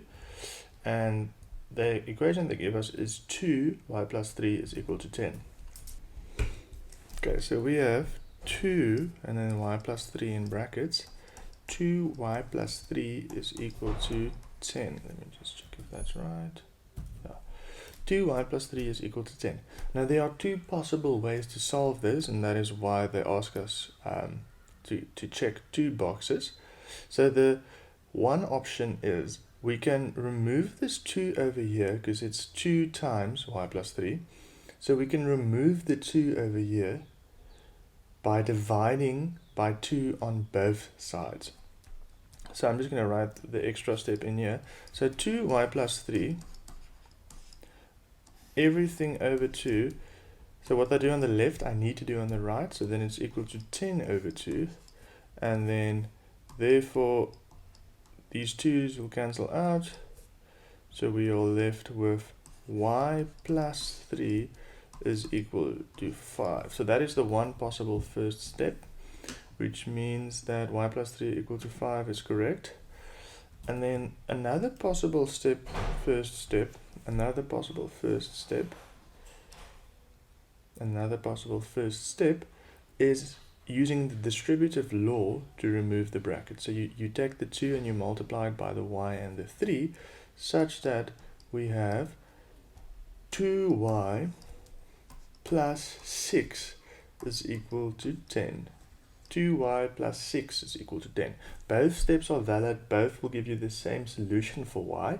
It's just two different ways to get rid of the brackets. So the next possible answer is 2y plus 6 is equal to 10, and that's option A over here. And that's question 2. And next, question 3.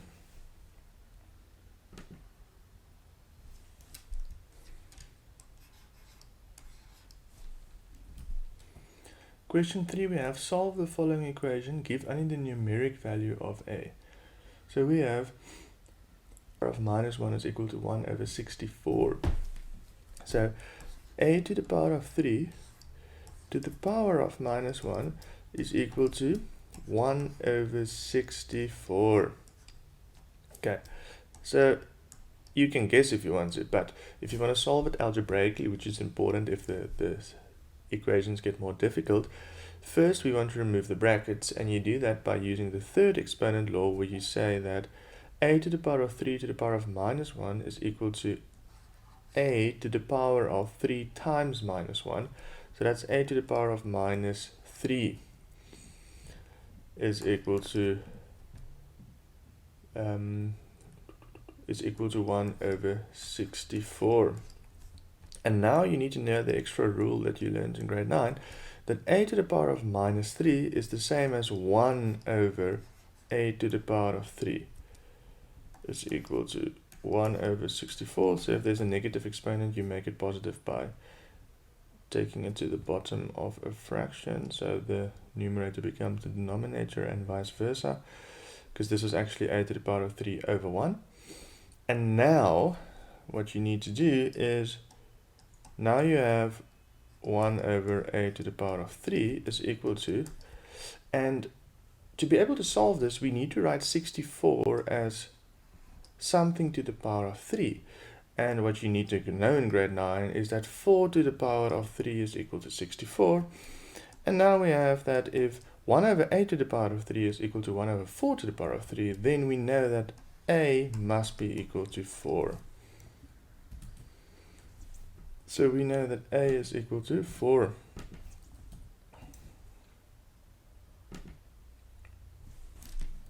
Right, next we do question 4. Okay, question 4 states, solve the following equation. X plus 3 times x minus 2 is equal to 0.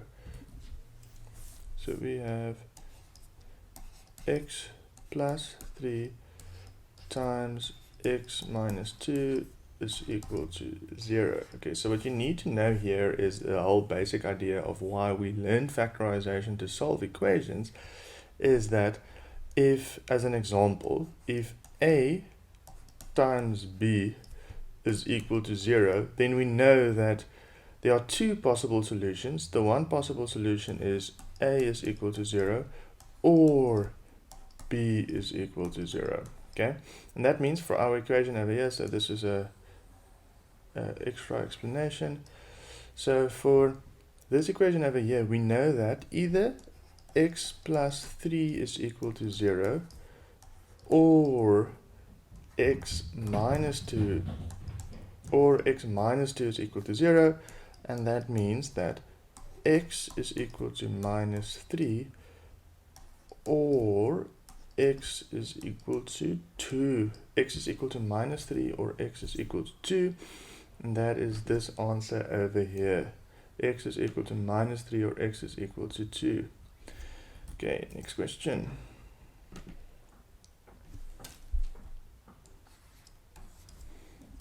Okay, so next we have, for what value of y is the following equation undefined? So first, theory. We have a fraction, numerator, denominator. When is a fraction undefined? That is when the denominator is equal to 0. So immediately all you need to do is set the denominator equal to 0, which is y squared minus 6y plus 9. So we say that y squared minus 6y plus 9 is equal to 0. And now you need to solve this. And as soon as you see a quadratic with 3 terms, you know you need to factorize it. And so you know you need to factorize it. And then if you factorize it, you know that, so we know we need to factorize it. And when we factorize, later on you'll be able to see the answer immediately, especially for this one. But you look at the factors of 9 and you see which combination of the factors of 9 can give you minus 6. So 9, let's write 9's factors. So the factors of 9, or the factor pairs, so the factors of 9 are 1, 3, and 9. Okay? And what that means is that 9 is equal to 1 minus 9, or equal to 3 minus 3. So what you do now is you ask yourself, let's take 1 and 9. Can plus and minus 1, plus and minus 9 ever give you minus 6? No, it can't. You can think about that for a bit. Now, can plus or minus 3, plus or minus 3 ever give you minus 6? Yes, it can if both are a negative. So minus 3 can be equal to minus 6. So remember here that you use the factors of 9, but specifically the factor pair. So 1 and 9 is a pair, and 3 is its own pair. And that means now we already know the factors. So now you can say that the factors of y are, so it's always going to be y, and then we said it's minus 3, and then another minus 3, right? So equal to 0. And we can actually simplify that as y minus 3 to the power of 2 is equal to 0. And now you know that y is equal to, now you know that, as I explained for number 4, that y minus 3 must be equal to 0, and therefore y is equal to 3. Okay, so now we know that y needs to be equal to 3 for this equation to be undefined, so the answer then is just 3. Okay, next question. Question number 6.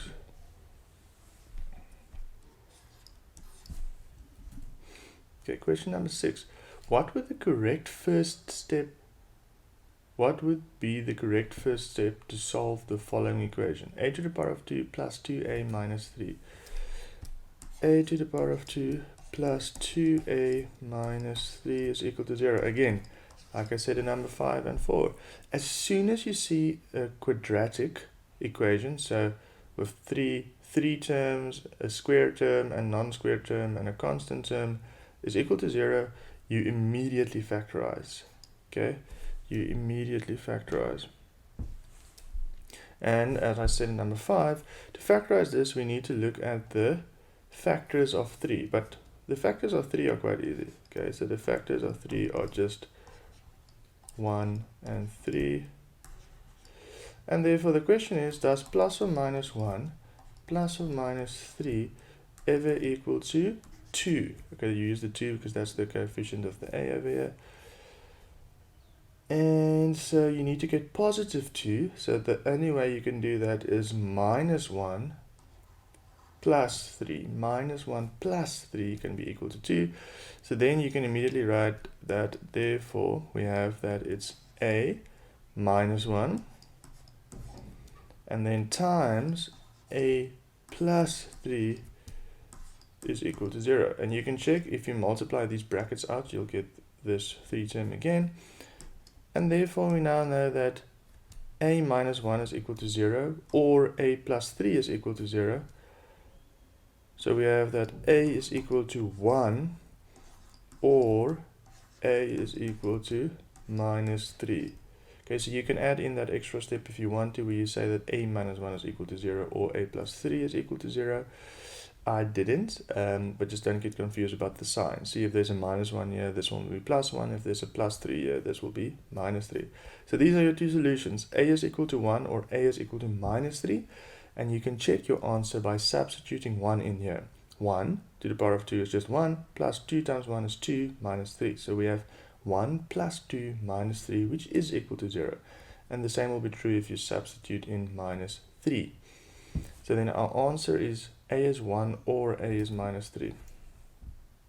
A is, okay, they actually only asked for the first step. So the first step was our factorization. A minus 1, A plus 3 is equal to 0. Okay, so the answer would be D, right? A minus 1, A plus 3 is equal to 0. And just remember that the order doesn't matter if we multiply, because multiplication is commutative and associative. Okay, so the answer then would be D. Alright, next question. Question 7. So the next question is question 7 says, what method of factorization is best suited to solve this equation? 9a squared minus 64 is equal to 0.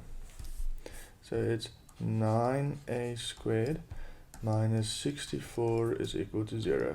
Right.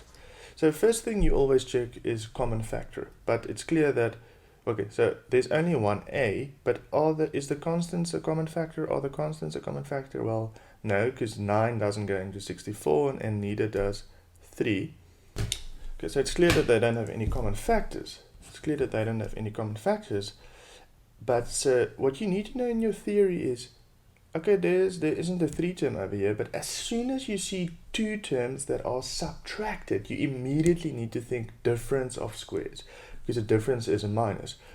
So as soon as you see 2 terms that are subtracted, where the one is a square or a to the power of 4 or to the power of 6 or something, you need to immediately think difference of squares.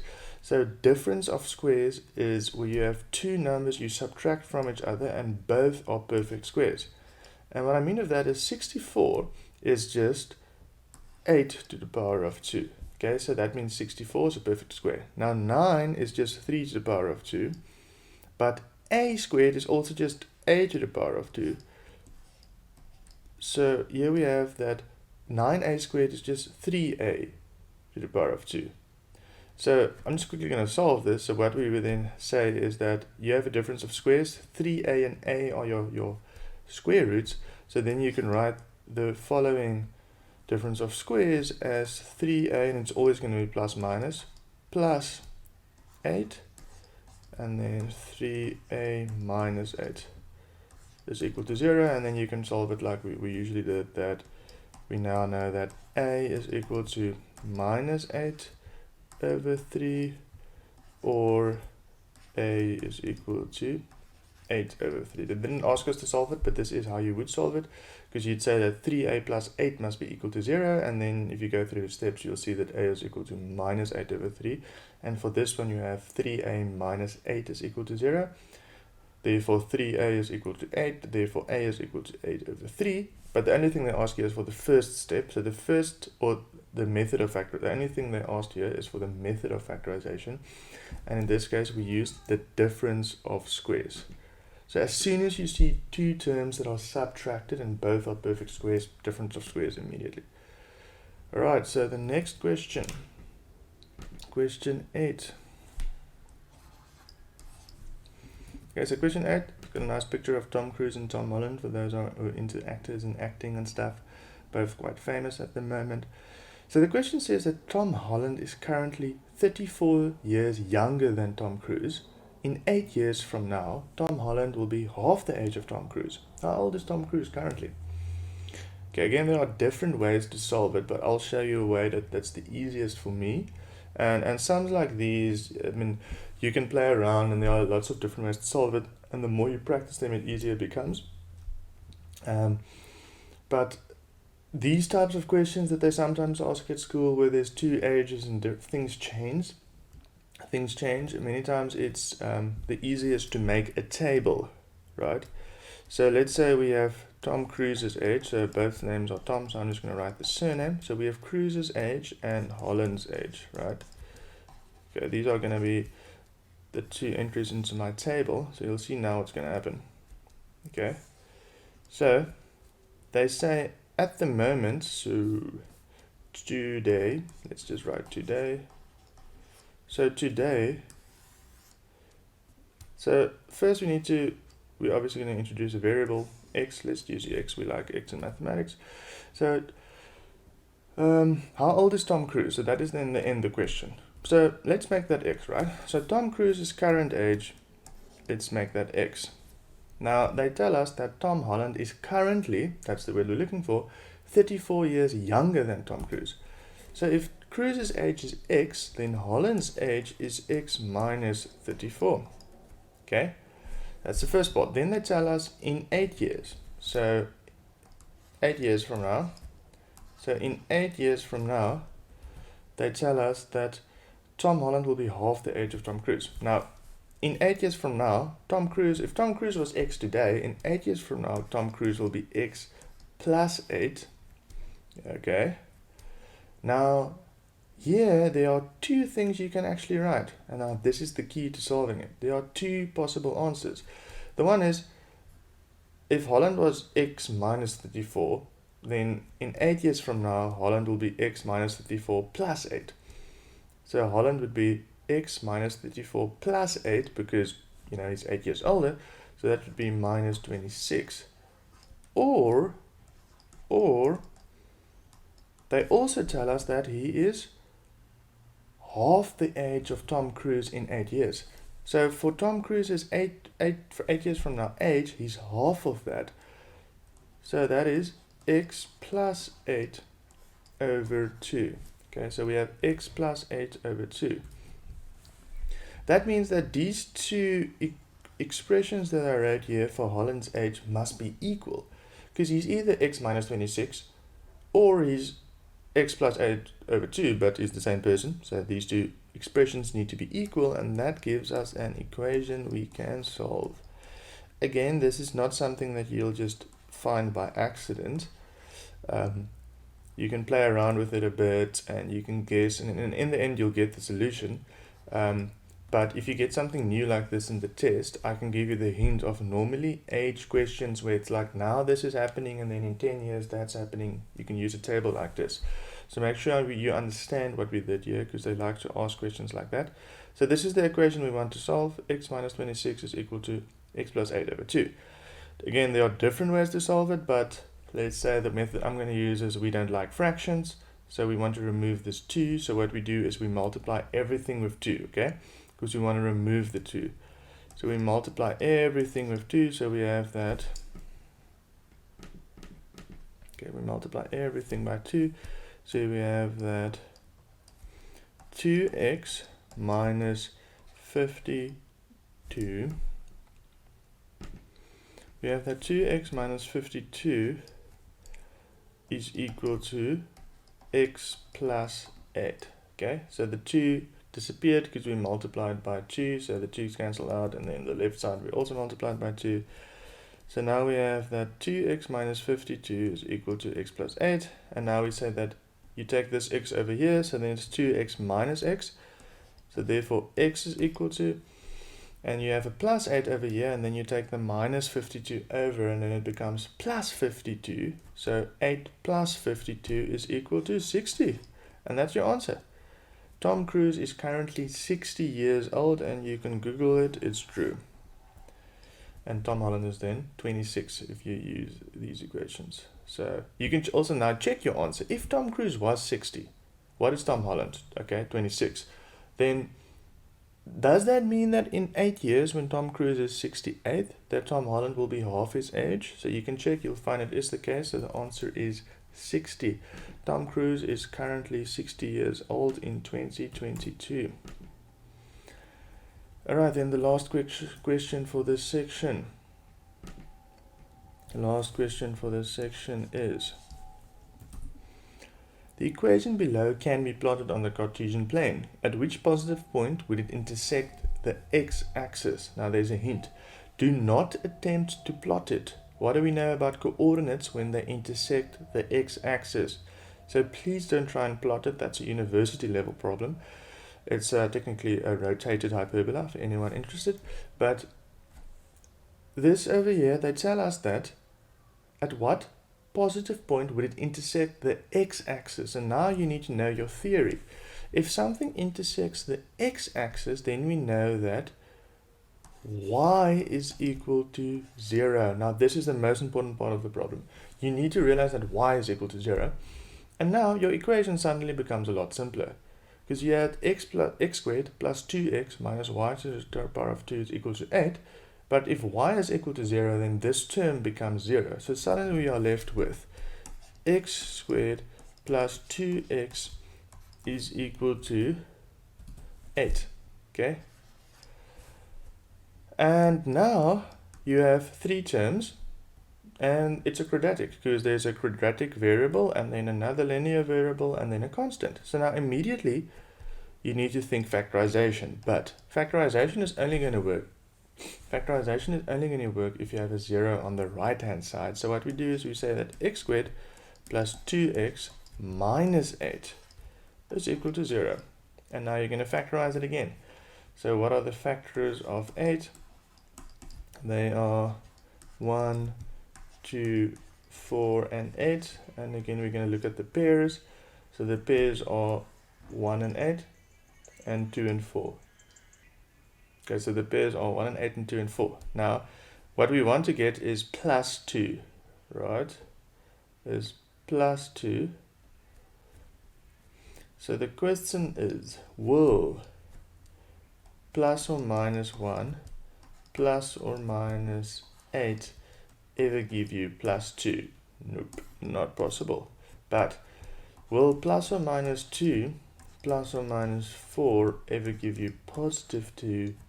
Yes, if we have minus 2 and plus 4, we can get positive 2. And now you can know that your factors are x, and then we said minus 2, and then x plus 4 is equal to 0. Therefore, we now know that x is equal to 2, or x is equal to minus 4. And if you don't know where I got these answers, you can just look at the questions 7 and 6 and 5. So x is 2 or x is equal to minus 4. But remember, the question said what is the positive answer, therefore x is equal to 2 is the answer. So we know that x is equal to 2, and then that is the end of section G on solving equations. Thanks for listening. Okay, and then the last section we are working on is section I. Last section we are working on is section I. Okay, is section I.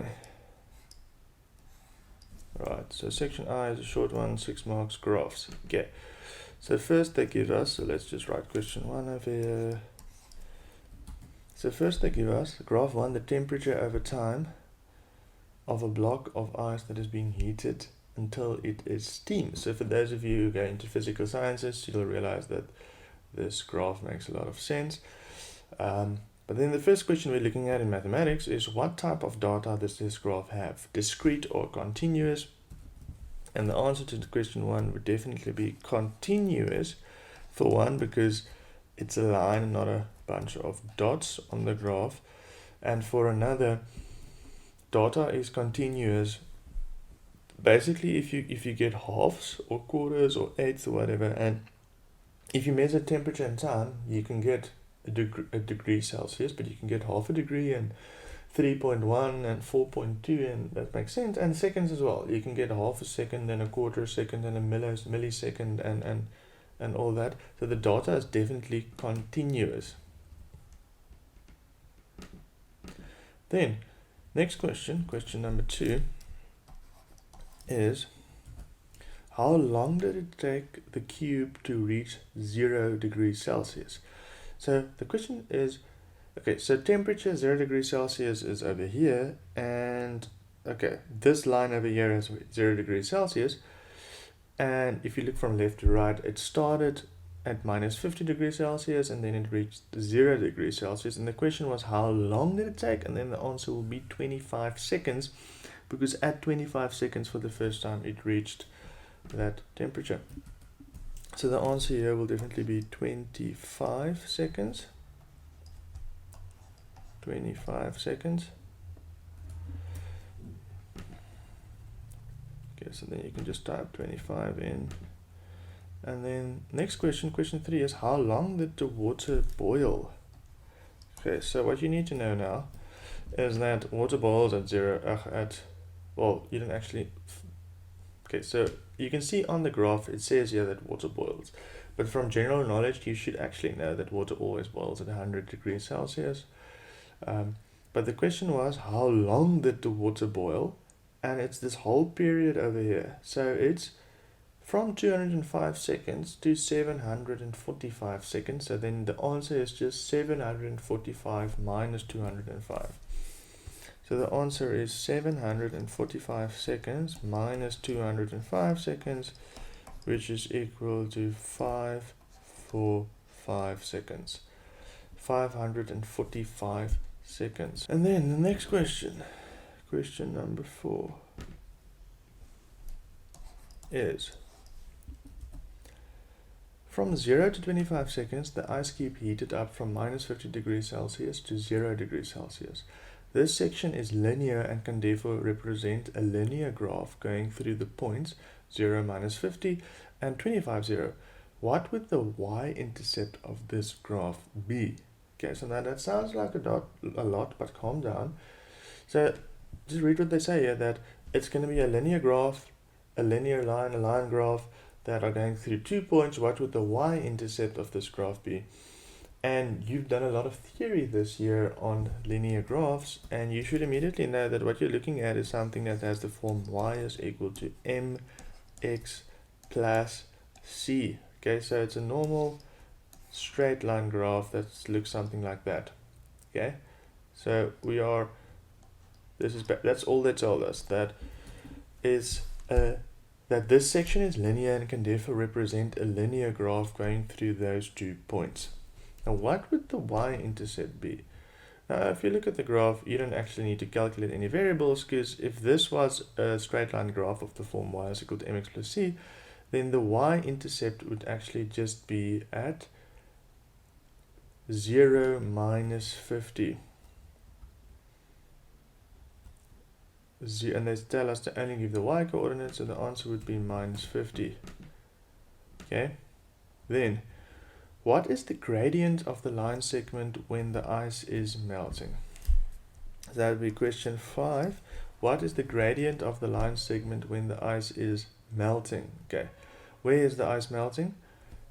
Here it says ice melts. It's a horizontal line, so we immediately know that for horizontal lines, because it's horizontal, we immediately know that the gradient is equal to 0. You can calculate it if you want with the difference in y over the difference in x, and then you'll get the same answer, that the gradient is just 0. Right, so the answer then is 0. And then the last question, question number 6 is, at what rate is the temperature changing between 105 and 205 seconds? And then they tell you, give only the numeric value, the rate will be given as degrees Celsius per second. Okay, so at what rate is the temperature changing between 105 and 205 seconds? Okay, so that would be, 105 seconds and 205 seconds. So rate of change, you immediately need to think gradient.